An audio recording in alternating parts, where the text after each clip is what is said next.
తొండింగి మండలం బెండపూడి పంచాయతీ తమ్మైపేట గ్రామం సంబంధించిన మల్ల రాంబాబు అనే పెద్దాయన వృద్ధుణ్ణి తెలుగుదేశం పార్టీ కార్యకర్తలు దాడి చేసి కొట్టడం జరిగింది.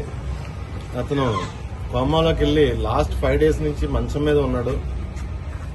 మక్క అంటే నడు 3 దిక్కుల విరిగిపోయిన పరిస్థితి మనం చూస్తున్నాం. కానీ పోలీస్ డిపార్ట్మెంట్ ఎటువంటి యాక్షన్ తీసుకోకపోవడం చాలా ఆశ్చర్యం కలిగిస్తుంది. ఎందుకంటే నిన్నటి రోజున ఎస్పీ గారిని కూడా కలిసి రిప్రజెంటేషన్ ఇవ్వడం జరిగినా సరే లోకల్ పోలీసు ఏ రకంగానూ యాక్షన్ తీసుకోకుండా గత 5 రోజులు బట్టి ఈ పెద్ద ఆయన అలాగే మంచమే ఉన్నాడు. అంటే ఈ రాష్ట్రంలో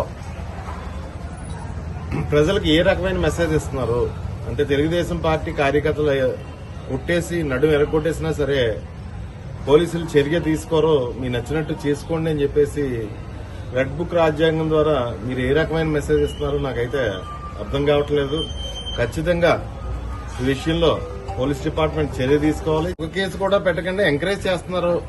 ఒకటి తుని నియోజకవర్గంలో అయితే నేను పొలిటికల్ గా నేను మాట్లాడకూడదు కానీ మాట్లాడవలసిన పరిస్థితి వచ్చింది. కాపుల్ని ప్రత్యేకంగా కాపులను టార్గెట్ చేసి దాడి చేయడం జరుగుతుంది యనమల రామకృష్ణ గారి సామాజిక వర్గం.